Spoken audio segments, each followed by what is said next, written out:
Oleg, good afternoon. It's a great pleasure for us to see you here. I'm glad to see you too, but this time we are offline, as youth would say. So it's a very unusual meeting for us. Well, there are some things in your past which are not really typical for people of your generation. When you were in your teens, you were a promising junior in Sambo fight and even managed to become master of sports in Sambo. Then you spent 2 years in Soviet Army, came out in 1990, and as many youngsters came to business. 4 years later, you went out to States where you reached great success in martial arts. How did ordinary sportsman, a common master of sports, manage to achieve such a success? I'm not really common master. I guess I was not really an ordinary sportsman.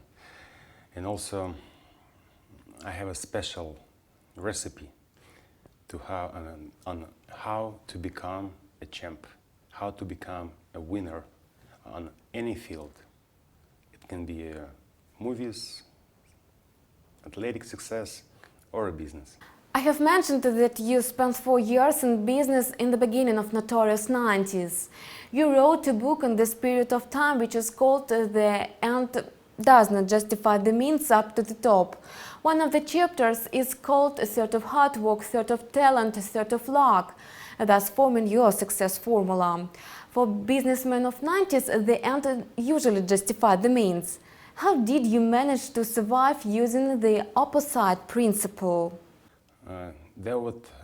Those principles were not really my principles. They are written by Lao Tzu 2,600 years ago, and basically it says, if you don't oppose evil, evil will disappear.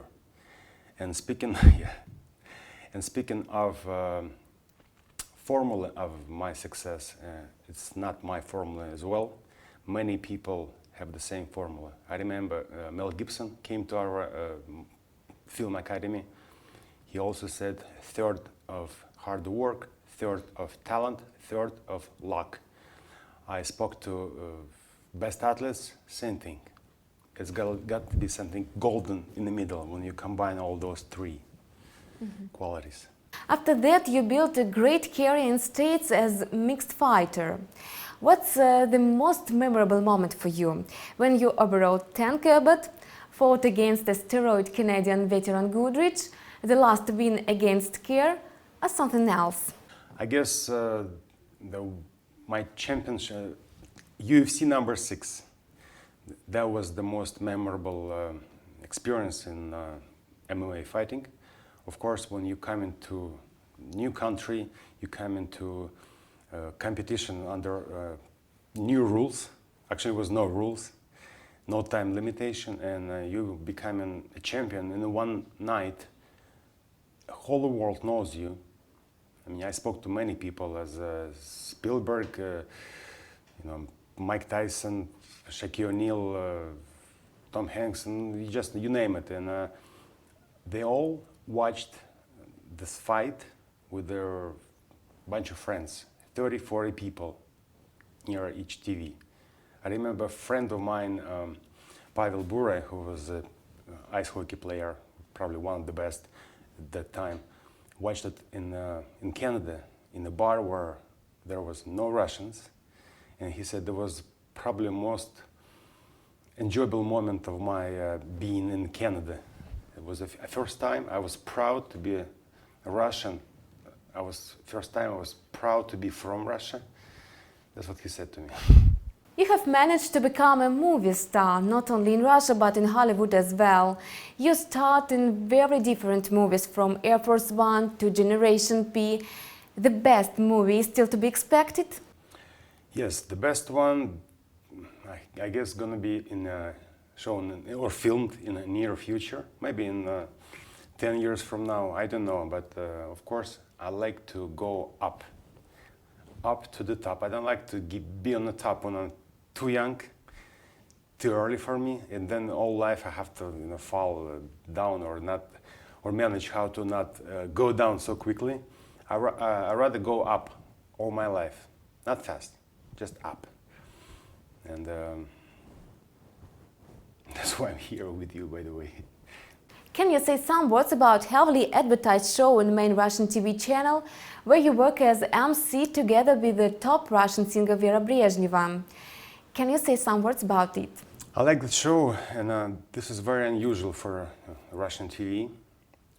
We used to see Russian stars with heavy makeup, with some plastic surgery, faces, or some body parts under these surgeries, and most of their behaviors were kind of funny. Especially last few years, we noticed that there was not something fishing. I mean, something doesn't smell right about the different shows. And this one, what I'm proud to be a host of, is for real. Everything is for real. They do survive, they do work, they do fight for sometimes their lives on this show. You will see there will be jumping with parachute from helicopters. You will see some other stuff they have to experience. But the guys, the stars, came as the stars on the show. They were looking, okay, where's the camera? Where's the camera? Mm-hmm. But in 2 or 3 days, they would forget about camera. They would think about only winning. They would think about surviving. They would watch not themselves. They would watch their partners. It's in fact just like in acting. To be a good actor, you have to know, you have to watch and you have to listen, not concentrate on yourself. Then you're gonna become an interesting actor. So same thing happened to our stars on the show. I really hope that we're gonna see someday maybe American stars against the Russians. It'd be nice. This show is not the only surprise from Taktarov. How can one man combine fighter, actor, showman, and most recently advisor of Nizhny Novgorod, manager for sport issues, and a forex trader? Still this sort of hard work, sort of talent, sort of luck? Yeah, some like that, and this is my special recipe. I follow it, and I guess I do have just a little bit of talent, and I do have a little bit of luck, but in my case, I think hard work, not a third, maybe half. Tell our audience about your romance with forex. 1 year ago, I have met a manager, one of the managers in your company. They asked me to do a commercial. Nice, great, but then I asked what your company actually do, and they pretty much told me all I know now. And I had some money after doing 3 projects in a row, and I decided to invest a little bit just to see if it works, because I never done it before. And year after, I'm still here, and I must say that this is not just a little bit of money in your company. It's much more, and so far everything's going great, and I just hope that you guys not gonna stop. You're gonna roll forward with the same speed as you did before. Any positive results so far? Yes, I mean, I hope you're not gonna, you're gonna stay on the top. That's what I'm hoping for. Thank you. It's a very great honor. Thank you.